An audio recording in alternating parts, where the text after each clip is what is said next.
Assalamualaikum, selamat pagi. Apa khabar Malaysia? Bertemankan kami seperti biasa untuk jam 9 hingga 10 pagi. Saya Izzul Yusof. Ya, dan saya Nur Salihah Azmi. Seperti biasa, terima kasih anda menonton kami kembali di program Apa Khabar Malaysia. Hari ini siaran kami selama 1 jam. Jangan lupa menonton kita di Astro 502 dan seperti biasalah, kalau live kita ada juga di platform Facebook serta YouTube Bernama TV. Betul, banyak seperti biasa kita hari ini. So hari ini kita tak ada berita pagi nak dikongsikan kepada anda, tapi anda boleh dapatkan berita lanjut di portal bernama.com dan juga kita ada banyak berita-berita sekejap lagi akan dikongsikan oleh rakan kita di Bilik Berita. My Mummy also. Dah promote dah. Okey, hari ini menarik juga Izu, kita pakai baju sendodon biru. Belakang background pun dah dekat sama dah. Oh, saya biru. Jadi biru ni orang kata apa? Kala-kala yang membangkitkan keceriaan lah. Sebut-sebut pasal ceria ni Izu, kan nak masuk hujung minggu esok. Hujung apa minggu? aktiviti? Betul lah. Okey, aktiviti saya tak banyak, tapi adalah beberapa aktiviti telah dirancang seperti berenang. Saya suka bersukan. Wow. So jiwa-jiwa sukan sekarang ni kena aktif. Dia ialah kita mengikut saranan oleh Kementerian Kesihatan Malaysia dalam kita nak mengamalkan gaya hidup sihat selain daripada bukanlah buang tapi kurangkan pengambilan gula. Kesihatan tu kena jaga juga. Betul. Bersenam dan sebagainya. Tak banyak 3 kali seminggu. Seminggu sekali pun tak apa. Cergas fizikal, cergas juga minda kita sebenarnya membantu kedua-dua ni koordinasi yang baik di antara satu sama lain lah. Tapi kalau kita ingat-ingat ya, hujung-hujung minggu ni ada keluarga yang nak bawa anak-anak berjalan di ibu kota. Tapi sekejap saja lagi kita nak kongsikan satu program singgah santai di Perpustakaan Negara Malaysia. Tapi menyebut berkaitan dengan Perpustakaan Negara, dia merupakan satu tempat yang satu ketika dahulu kalau dekat sekolah cukup sinonim kita tak nak masuk. Tapi kalau kita masuk, kita akan tidur. Betul. Tapi itu semua stigma lama. Betul. Itu semua stigma lama. Sekarang ni kita nak tengok apa pembaruan yang boleh kita tengok. Sebenarnya perpustakaan ni bukan sahaja tempat untuk kita tidur, tapi tempat untuk kita mencari ilmu, tempat untuk kita beriadah dan sebagainya. Tapi ingat, itu bukan tempat tidur. Itu paling penting. Orang kata, tapi baguslah dia adakan program-program santai sebegini kan, boleh juga bawa anak-anak. Yang pastinya kita nak bawa mereka dan mengajar tentang membaca, itu sebenarnya penting. Membaca jambatan ilmu. Selain nak bawa anak ke mana lepas ni? Tak, saya bawa anak saudara lah kot rasanya. Anak kucing tak ada? Tak ada. Alright. Saya rasa boleh kita ke seterusnya untuk kita tengok dulu ramalan cuaca sebelum kita ke rakan tugas dari Bilik Berita. Mami, are you ready? Silakan. Silakan.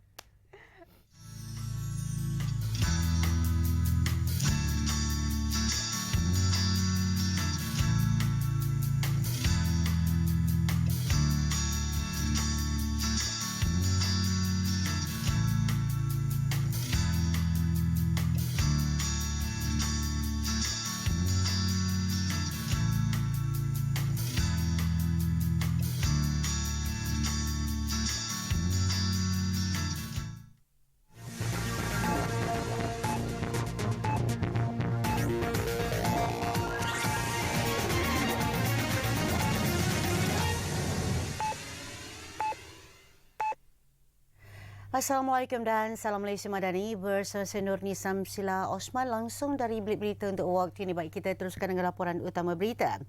Malaysia melihat sinergi yang besar antara ASEAN dan BRICS apabila negara mengambil alih jawatan sebagai pengerusi ASEAN tahun depan menggalakkan keterangkuman dan kemampanan.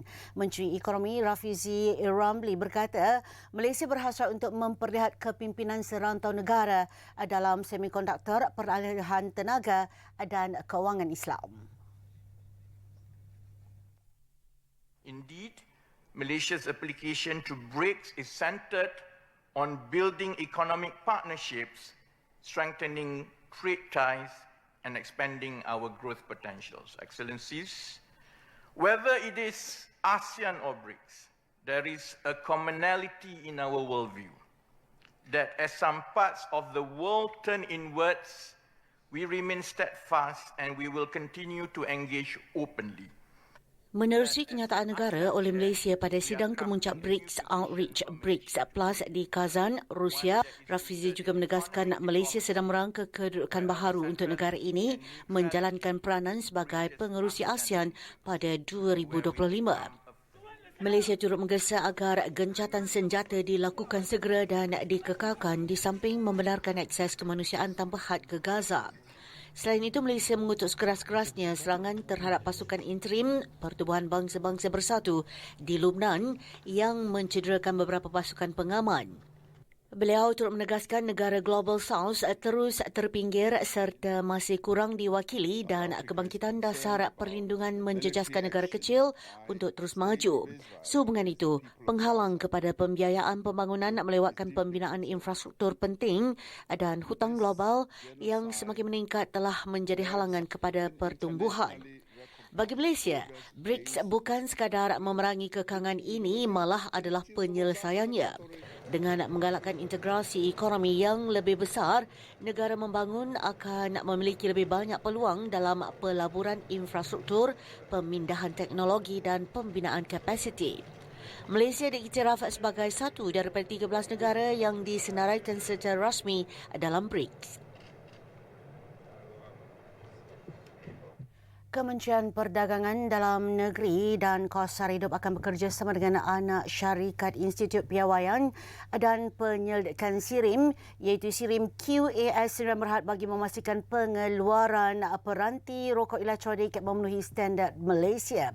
Menteri Dato' R. Mizan Muhammad Ali berkata untuk itu penjual peranti rokok elektronik atau vape perlu mendapatkan perakuan dan kebenaran daripada SIRIM. Mana-mana pihak yang ingin mengeluarkan peranti rokok elektronik perlu mendapat kebenaran daripada SIRIM, iaitu mendapat perakuan dan penandaan bahawa produk yang dikeluarkan itu adalah menepati standard Malaysia MS2176. Jadi kita akan bergerak secara agresif bersama-sama dengan SIRIM untuk memantau dan mengambil tindakan.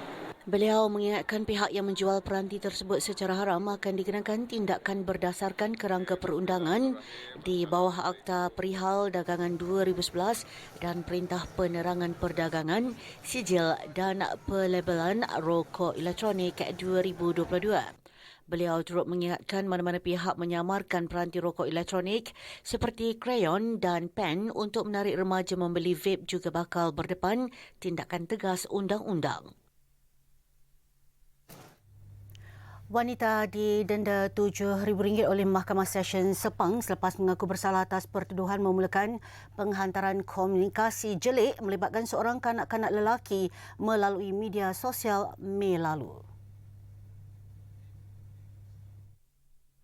Chang Pei, pemilik akaun Facebook Adeline Chang, didakwa menghantar gambar beserta kata-kata kesat dalam bahasa Mandarin pada 30 Mei yang dilihat pada 1 Jun di MCMC Cyberjaya dengan niat menyakitkan hati orang lain. Pertuduhan dilakukan mengikut Seksyen 233-1-A Akta Komunikasi dan Multimedia 1998-Akta 588 yang boleh dihukum di bawah Seksyen 233-3 Akta sama. Pendakwaan dikendalikan oleh pegawai pendakwa MCMC. Peguam yang mewakili Chang pula merayu hukuman ringan atas alasan masalah keuangan dan kesihatan anak guamnya. Chang kemudiannya membayar denda tersebut. Baik, dan itu sekian dari Bilik Berita untuk waktu ini. Dari sungai hingga ke segara Palestin pasti merdeka. Salam Malaysia Madani, saya Nurni Samsila Osman. Assalamualaikum.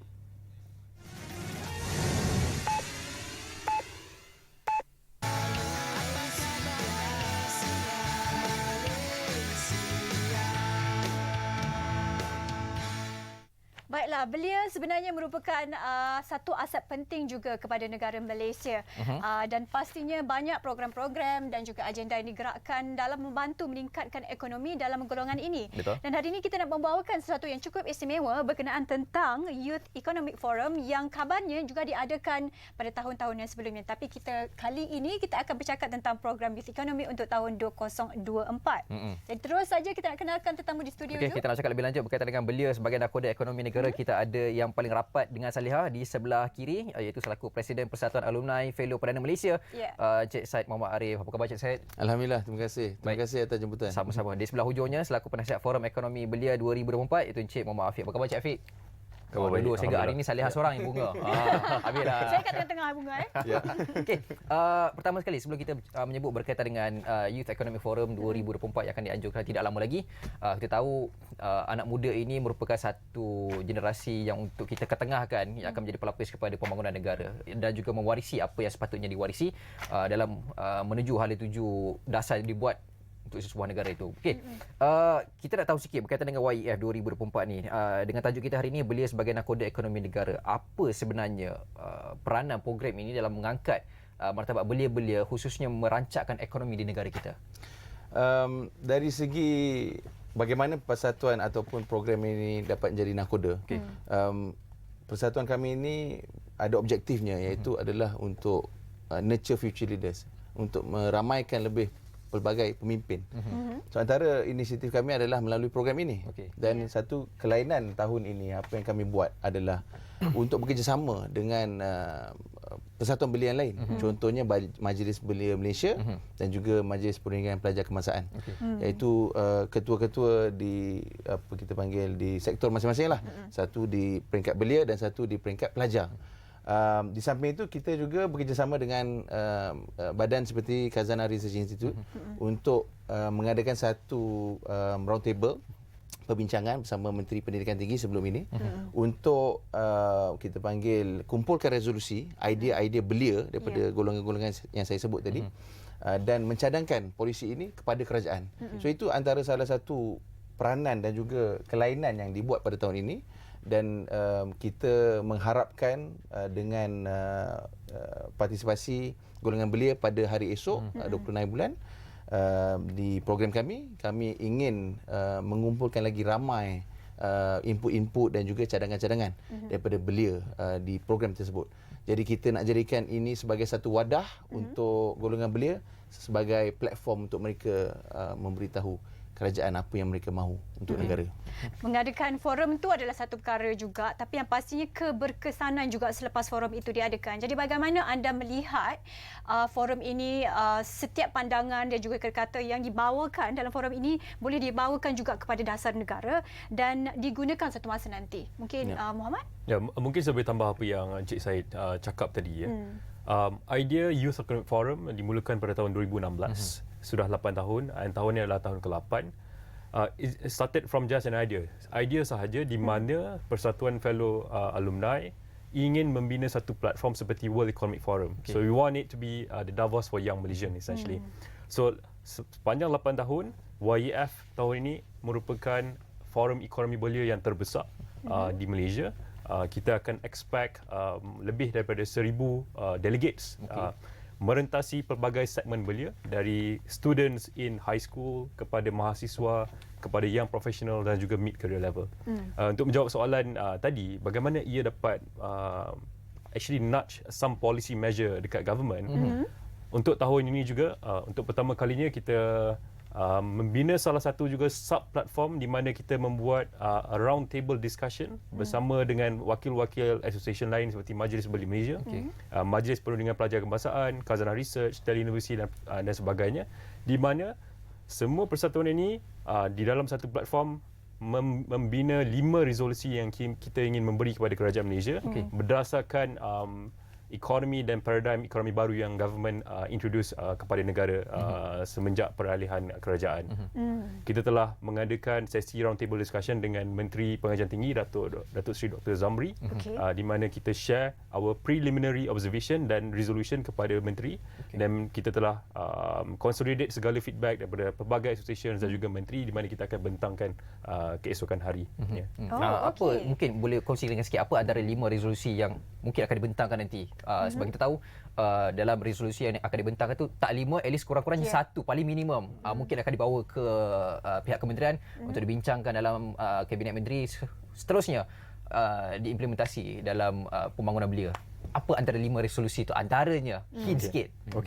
So semasa kita membina resolusi ini, kita mendapatkan feedback dari pelbagai pihak. Kita nak belia dari setiap segmen memberi input masing-masing.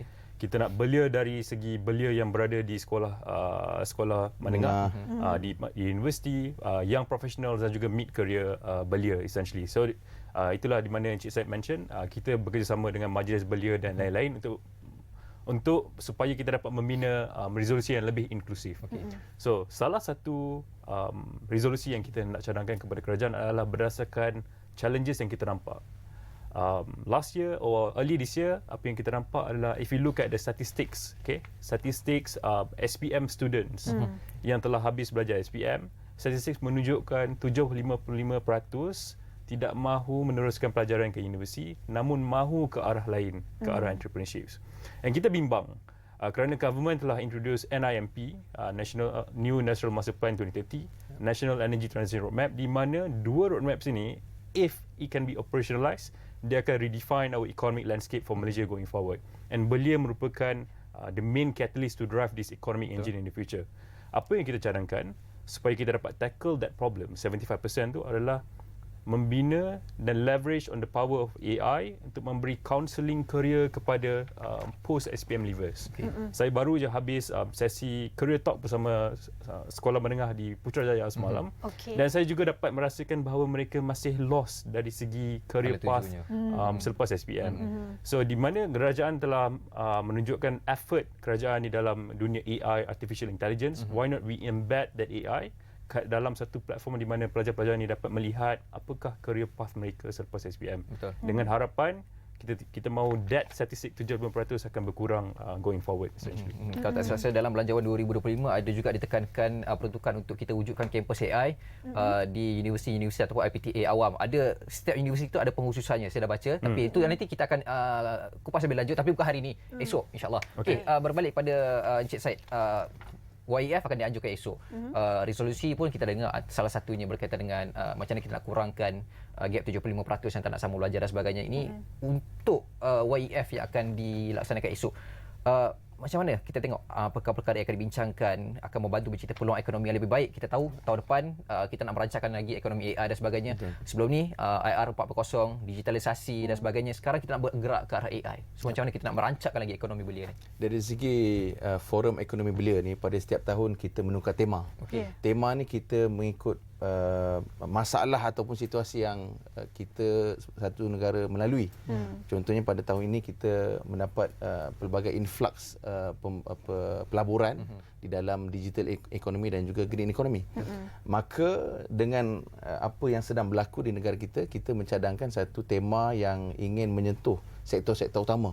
So ada tiga perkara penting yang kita akan bincangkan pada hari tersebut, which is dalam digital economy, green economy dan juga talent. Kenapa kita sebut ataupun bincang tentang green economy dengan digital economy? Kerana akan terdapat pelbagai peluang pekerjaan di dalam negara dalam bidang-bidang tersebut yang berkenaan IoT, berkenaan AI yang Izu sebut tadi, dan bagaimana golongan belia ataupun Malaysians in general, bagaimana mereka nak memastikan mereka boleh berkebolehan untuk take up kerja-kerja high skill ini. Itu satu perkara yang saya rasa kerajaan perlu menitik beratkan, bagaimana kerajaan ingin membantu golongan belia untuk memastikan mereka dapat future proof themselves untuk inisiatif-inisiatif ini. So itu antara perkara yang kita akan membantu mencipta peluang lah kot perbincangan, kan. So mungkin saya boleh share sedikit tema tahun ni. Kita panggil tema tahun ni dalam bahasa Inggerisnya adalah a second economic takeoff. Dan dia punya panjangnya Malaysia's path to the new economy. So kita nak memastikan golongan belia tahu apa yang akan kita lalui selepas ini dan bersama dalam perjuangan untuk memastikan golongan belia ada kerja di masa depan. Okey, baik.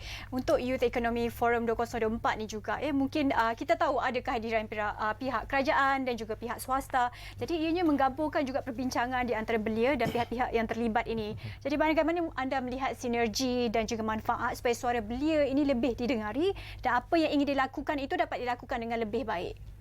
Okey, mungkin saya boleh jawab. And before I jawab in details, mungkin saya boleh tambah konteks dari segi apa yang Said mention tadi.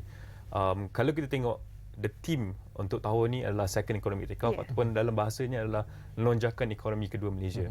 Soalan dia yang kita hendak bincangkan dan kupaskan keesokan harinya adalah bagaimana government dapat operationalize this NETR, National Energy Transition Roadmap, New Industrial Master Plan, dan tambah talent development as a key enabler untuk kita mendapat lonjakan tersebut. Okey, kalau bagi konteks sedikit on NIMP seperti di dalam roadmap 3.3 juta peluang pekerjaan akan dicipta di 2030 dan dia juga akan meningkatkan median income ke 4,510 essentially. Bagaimana belia dapat masuk ke NIMP tersebut dan operationalize? I think those are very important aspects sebab belia sekarang merupakan talent pipeline untuk future. Oracle telah datang invest di Malaysia, Google telah datang invest di Malaysia dan banyak lagi investment telah ada pada tahun ini. Seperti mana yang you cakap tadi, perlu ada synergy between education institution dan juga corporations. And I think kita boleh nampak permulaannya dari segi UTM. The first AI faculty telah diwujudkan di Malaysia. I think Gamuda telah partner up dengan Google as well to establish Gamuda AI Academy. Tapi lebih banyak lagi investment akan datang pada masa hadapan dan kita memerlukan lebih banyak integrasi corporate besar ini bersama dengan education institution supaya ia dapat memberikan lebih banyak practical knowledge kepada student dan mahasiswa supaya mereka dapat masuk ke alam pekerjaan dan support in operationalizing these roadmaps yang government telah buat di bawah ekonomi madani. Okey, Afiq dan juga Said, kita tak banyak masa. Baki beberapa minit saja lagi, lebih kurang last minute 2 untuk seorang 30 saat. Mungkin ada harapan yang dikongsikan. Mula dengan Said dulu. Mungkin harapan saya kepada golongan belia adalah untuk sila datang ke program kami pada hari Sabtu. Kami berharap ia merupakan satu platform untuk belia bersuara. Saya akan pastikan suara-suara belia akan diangkat ke satu tahap yang lebih baik. Dan kita sebagai satu persatuan berharap belia akan bersama dalam memastikan masa depan kita terus terjamin dan memastikan kita kekal relevan untuk masa yang akan datang. InsyaAllah. Okay, Afiq, silakan sikit je. Okey, mungkin last segment dari saya. InsyaAllah kita harap lebih ramai belia akan datang keesokan harinya kepada Forum Ekonomi Belia. Di mana itu? Di MyTech. MyTech. Okey. 8 pagi hingga 6 petang.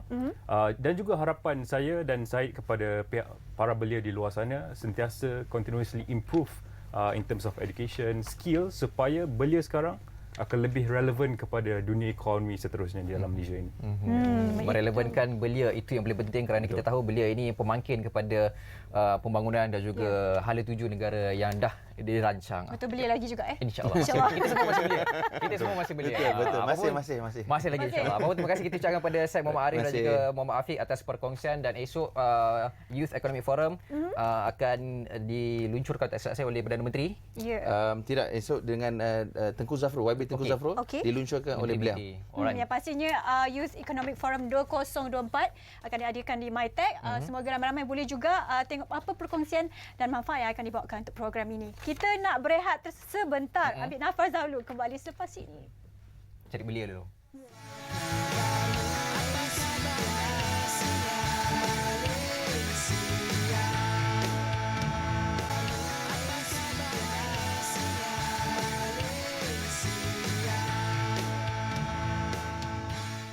Baik, seperti yang saya dengan Saliha borak-borak di awal apa khabar Malaysia tadi, kita sebut perpustakaan ni satu ketika dulu waktu kita sekolah merupakan satu tempat yang orang kata ada saka dia. Kalau kita datang mesti kita kantuk.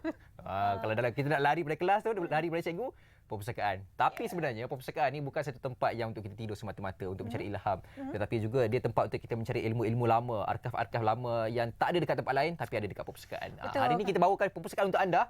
Perpustakaan Negara Malaysia ada programnya sepanjang bulan Oktober ini. Betul. Apa dia Saliha? Silakan. Ya, hari ini kita nak bawakan anda program yang cukup menarik iaitu program Singgah Santai di Perpustakaan Negara Malaysia dan pastinya kalau untuk pengetahuan anda semua sepanjang bulan Oktober ini sebenarnya dah diadakan karnival bacaan buku buku juga di Perpustakaan Negara Malaysia. Jadi macam Izzul cakap lah, setengah orang pergi perpustakaan ni macam mengatuk sikit. Tapi saya suka juga sebab banyak buku-buku, jenis buku yang kita boleh Buku ke baca. majalah? Di Perpustakaan Buku ke Negara. majalah? Ya.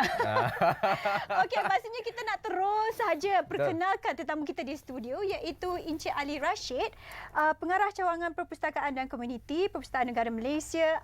Selamat pagi dan selamat datang. Seperti Encik Ali katakan tadi kan, selangkah saja belakang bernama Betul. Izzul. Ini tetamu paling dekat kita pernah dapat. Sebelah kita ya. Ya, betul. Apa khabar Cik Ali, sihat? Alhamdulillah sihat. Sorry, Izzul dan Saleh, apa khabar? Alhamdulillah. Baik, Okey.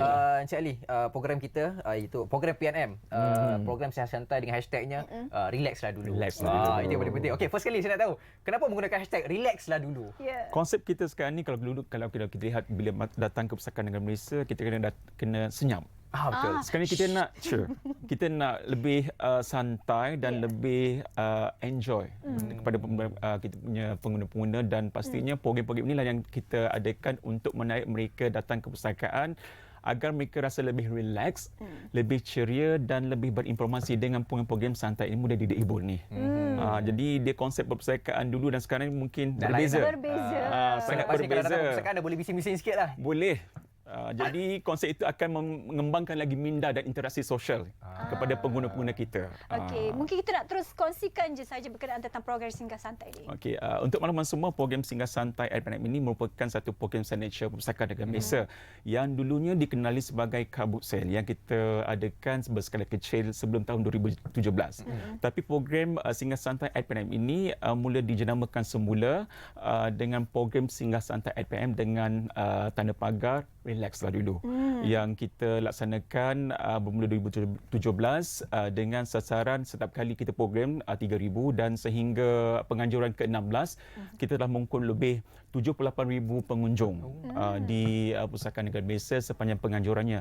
Jadi untuk kali ini program ini akan diadakan pada 26 Oktober. Esok saja di Perkarangan Perpustakaan Negara Malaysia ada 3 lokasi utama, iaitu di ruang Perkhidmatan Malaysiana di Area 10 Menara PNM, ruang parking PNM dan juga di Perpustakaan Kanak-kanak PNM. Untuk kali ini kita mengangkat tema Lestari Biodiversity ke arah masyarakat harmoni sesuai dengan di bawah Kementerian Perpaduan sendiri. Jadi apa yang menarik program Singgah Santai kali ini adalah kita membawa pelbagai segmen program yang eksklusif. Antaranya adalah program Sembang Santai bersama dengan Maya Karin. Oh wow. Dengan bicara beliau menggunakan tema tadi tu, Lestari Biodiversity ke arah masyarakat harmoni, di mana Maya Karin ini merupakan artis terkenal tanah air dan juga merupakan aktivis alam sekitar. Betul. Jadi kita dapat tahu bahawa Maya Karin ini di antara aktivis yang bergiat aktif dalam River of Life dengan Institut Geologi Malaysia dan juga program Maya Love Nature. Jadi menjadikan Maya Karin merupakan di antara ikon figura yang terkenal untuk kita menarik ramai pengguna perpustakaan untuk datang ke perpustakaan. Selain itu kita ada program Mereka Bentuk dan Memperagakan Busana 3R. Ini untuk kanak-kanak. Kita ada buat dekat 2 kategori. Satu kategori untuk 7 hingga 9 tahun dan kategori kedua untuk kanak-kanak pada 10 hingga 12 tahun. Jadi program ini mencukil bakat dan kreativiti kanak-kanak untuk mereka bentuk pakaian selain dia memperagakan pakaian 3R ini.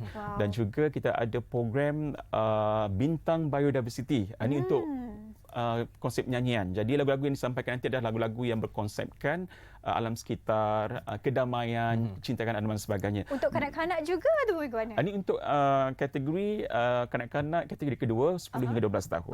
Jadi kita boleh menyanyikan untuk melahirkan bakat-bakat besar, bintang kecil yang akan berkembang bakatnya pada masa akan datang. Selain itu kita ada juga membawa petting zoo, kita ada senam robik, chair robik. Chair robik ni berbeza sebab mereka kena buat senam robik di atas kerusi. Ini merupakan anjuran di bawah Puspanita PNM dan juga Kelab PNM. Kita ada teka buku dan kita ada juga pameran motosikal berkuasa tinggi daripada JTR yang di mana mereka ini merupakan di antara aktivis yang sentiasa membuat aktiviti kemasyarakatan dan juga program alam sekitar. Kita juga ada program Gerai Niaga dan juga pameran perkhidmatan daripada semua agensi kerajaan yang kita jemput. Lebih pada 20 agensi kita jemput untuk menjayakan program kali ini, dan juga kita ada program kuis alam sekitar dan juga kuis-kuis Malaysiana yang berkaitan dengan Malaysiana. Sebagai contoh, apakah nama pulau terbesar di Malaysia? Mungkin orang tak tahu kan, sebenarnya program-program ini yang mencukir bakat mereka untuk mencari informasi apabila berada di perpustakaan. Jadi apa yang lebih penting adalah kita mempromosikan perkhidmatan PNM, kemudahan dan juga aktiviti terkini yang ada di Pustakaan Negara Malaysia. Itu di antara latar belakang program-program Singgah Santai ini, kerana penyiraman sebenarnya kita nak meningkatkan penyertaan ketimbang tahun yang lepas.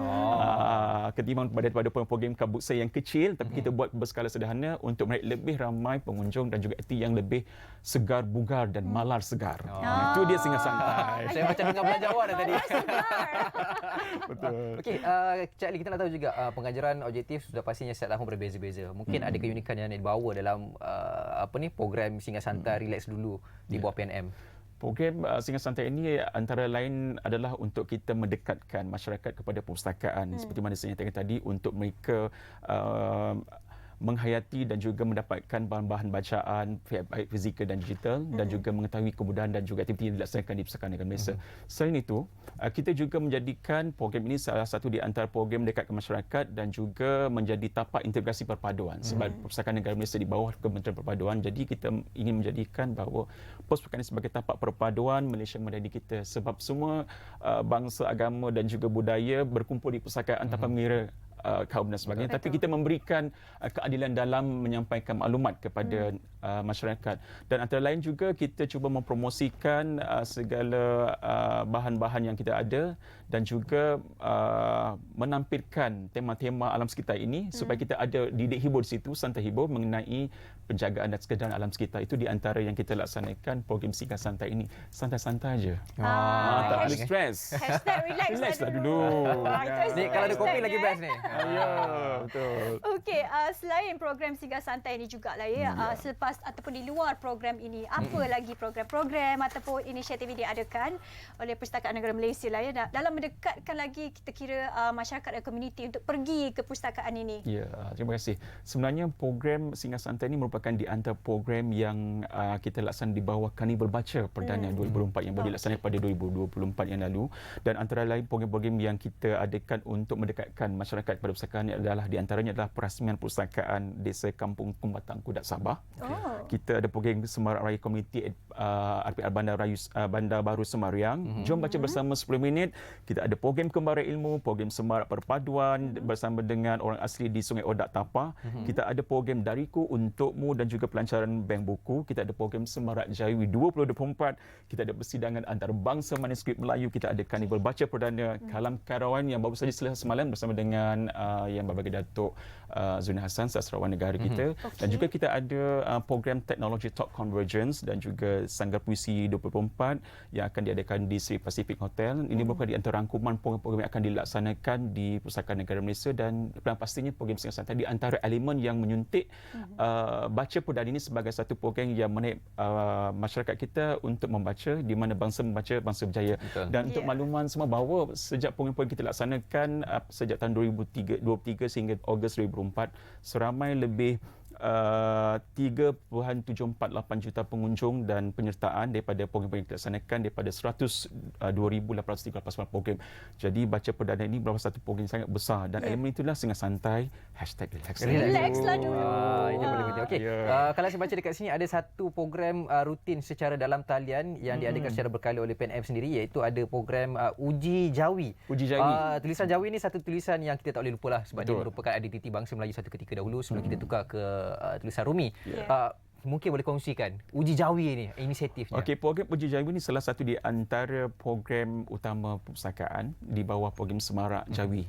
Dan Uji Jawi ini kita gunakan platform fizikal seperti mana kita mengadakan aktiviti Uji Jawi membaca manuskrip Melayu, tulisan Jawi, malah kita juga mengadakan bengkel Jawi.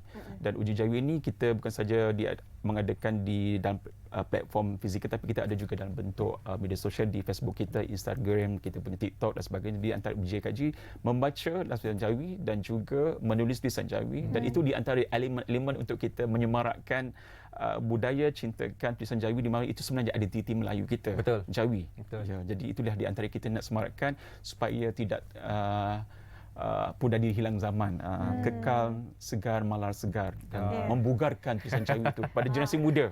Betul. masa kini dah akan datang. Saleha muda lagi. Saya suka Boleh, dengan segar malar tu. Betul. Malar segar tu. Sesegarnya apa khabar Malaysia? Segar bukan? Boleh jadi pengacara lagi Ya, kan? kita boleh bergandingan. Okeylah, saya keluar. Sama-sama. Ya. Okey, baik, itu begitu menarik perkongsian berkenaan tentang program Singgah Santai di Perpustakaan Negara Malaysia.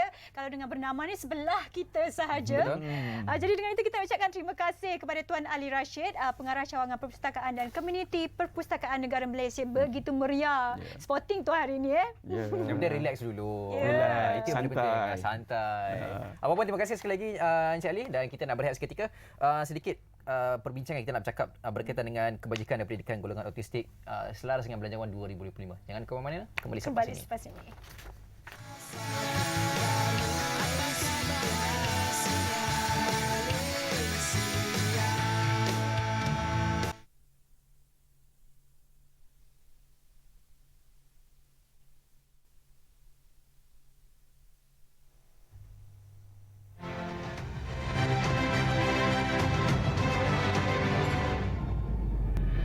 Kerajaan cakna dan akan memastikan kebajikan serta pendidikan anak-anak autistik kepada tahap yang terbaik. Ini adalah pengumuman melibatkan OKU, autistik, anak-anak yang terbesar yang pernah diumumkan oleh kerajaan. 11 pusat permata baru akan dibina bagi melengkapkan setiap negeri dengan pusat didikan kanak-kanak autistik, termasuk Kelantan, Terengganu, Sabah dan Sarawak. 2 sekolah baru murid berkeperluan khas akan dibina di Tuaran, Sabah dan Johor Bahru dengan kos 300 juta ringgit. Sekolah di Johor Bahru bakal menjadi sekolah pertama yang memberi tumpuan sepenuhnya kepada pendidikan autistik. Allowance murid berkeperluan khas RM150 sebulan disediakan kepada 110,000 murid OKU, termasuk murid autisme, melibatkan peruntukan RM200 juta. Bantuan yuran pembelajaran anak autism disedia bagi meringankan tanggungan ibu bapa. Ini akan beri manfaat kepada 30,000 anak autisme dengan dana RM15 juta. Persekitaran pembelajaran yang selesa dan terangkum RM10 juta disediakan membantu sekolah autistik swasta yang berdaftar di Kementerian Pendidikan. Pusat perkhidmatan autisme akan dibangunkan lagi bagi memanfaat komuniti autism dengan peruntukan RM5 juta. Had pelepasan cukai bagi pembelajaran rawatan dan pemulihan anak autism ditingkatkan kepada RM6,000.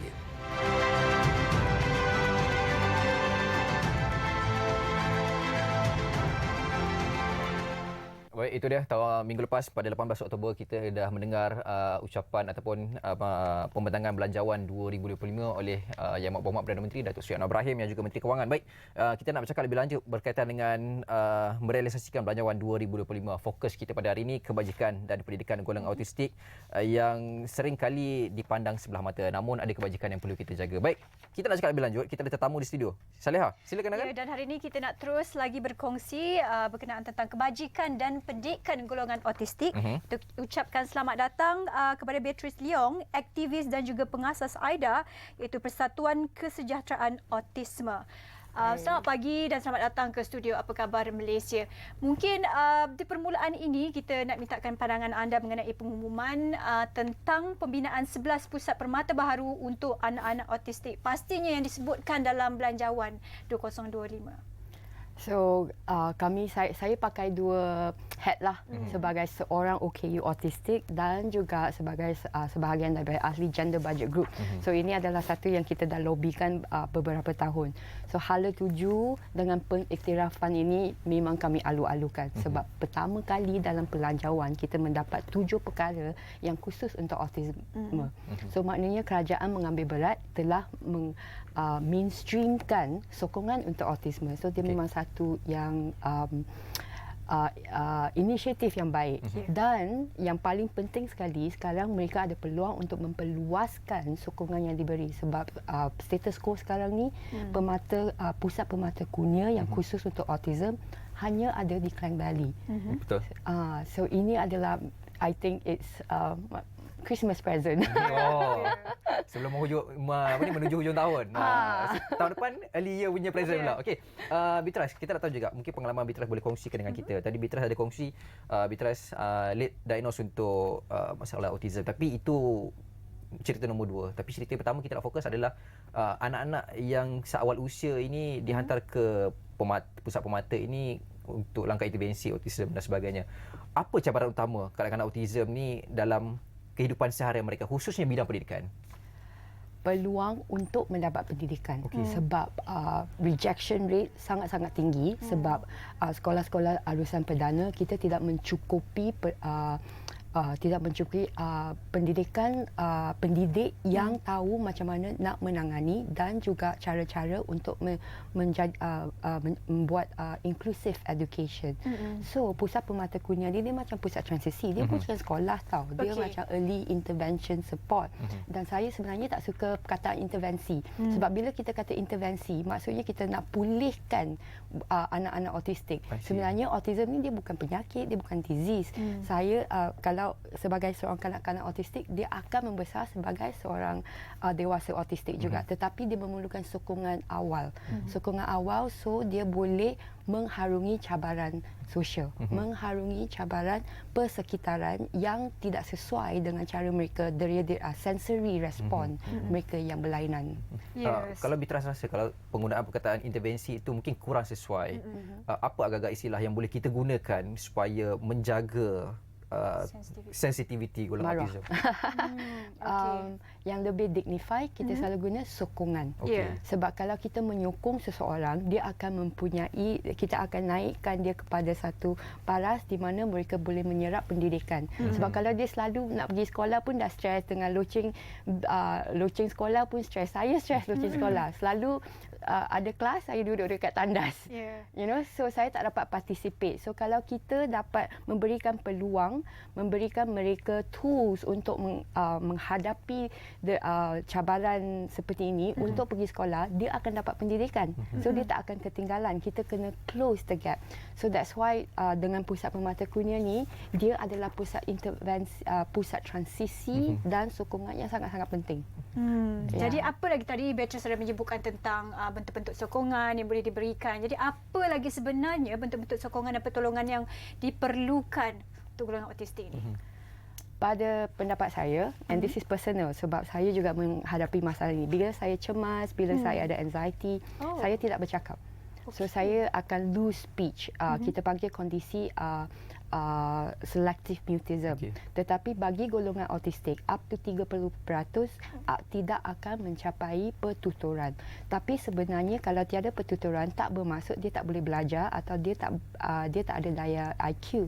Cuma dia mempunyai, kita kena pelbagaikan cara komunikasi. So pada saya, first support kita kena bagi pelbagaian alat komunikasi. So kita juga ada satu tema called AAC. Dia adalah satu modul komunikasi alternative augmented communication. Dia ada low tech, high tech, mid tech. Yang high tech punya kita ada app yang dia ada gambar untuk melambangkan apa yang boleh dia buat perkataan, dia boleh macam Siri. Macam emoji lah. Macam emoji. Actually emoji adalah satu AAC, tapi ini di dalam satu app dan ini membolehkan dan mendayakan mereka berkomunikasi. So tiba-tiba mereka boleh buat response to you. So dia tak akan ketinggalan. Yang itu paling penting. Sebelum kita nak kata tentang sensory, kita kena ajar mereka untuk berkomunikasi dulu. For safety juga. Okey. Macam mana kita nak tahu bahawa mereka yang autistik ni ataupun kadang-kadang autism ni, kita nak ajar dia bercakap, kadang-kadang ada speech delay dan sebagainya. Boleh bercakap tapi agak lambat. So macam mana kita nak identify bahawa dia ni ada speech delay. Lepas tu dia ni tak boleh cakap tapi dia tahu IQ dia tinggi. Dalam masa sama juga macam Beatrice kata tadi, dia jenis pendiam. So parents macam mana nak identify benda ni? Ada tak kawan-kawan OKU yang pekak? Dia ada sign language kan? Ada juga. Pernah tak nampak mereka buat sign language bila dia berkomunikasi dengan komunikasi dia dengan riak, tapi bila kita masukkan ke tempat yang kita tak sediakan sign language tu, mereka diam tak? Okey, faham. So sama juga dengan golongan autistik. So kalau kita bagi peluang untuk berkomunikasi, pelbagaikan cara komunikasi, tiba-tiba dia akan dapat motivasi untuk berkomunikasi. So kalau kita dari pusat early intervention dengan early support macam Permata Kurnia, dia memang ada gunakan AAC. Dia akan perkenalkan. Dia adalah salah satu-satunya dalam government punya services yang memperkenalkan AAC. Dia membolehkan dengan mengangkat golongan autistik untuk mempunyai motivasi untuk berkomunikasi. Selepas itu baru kita look at, okay, can we improve your pertuturan? Because that is not important. Kita pun tak bercakap lama kan. Biasanya WhatsApp, email. Walaupun dari kelompok golongan yang berbeza, pastinya ada komunikasi, jalan cara komunikasi yang boleh digunakan untuk kita dan juga golongan norma ini juga. Bercakap tentang komunikasi, pastinya perlu dilengkapkan juga dengan pendidikan ya Beatrice. Jadi tak semua kita tahu golongan autistik ini mendapat akses kepada pendidikan itu.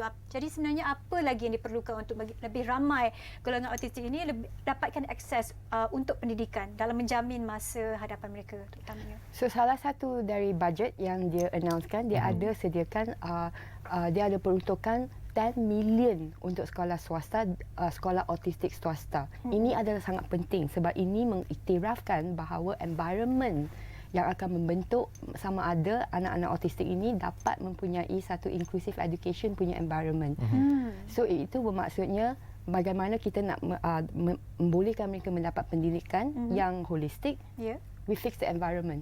Kita buatkan environment yang sesuai. Seperti adakah kita boleh buat dimmer untuk all the light so dia tidak bright. So deria dia tidak terlalu overwhelmed. Kan? Boleh tak kita buat quiet room di setiap sekolah.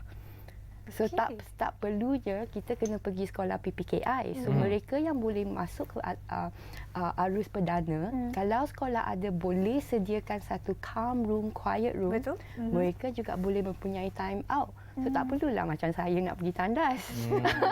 Tapi kat tandas tak tenang lah sekarang. Ada banyak orang yang datang sana bebel juga kat sana belah perasaan.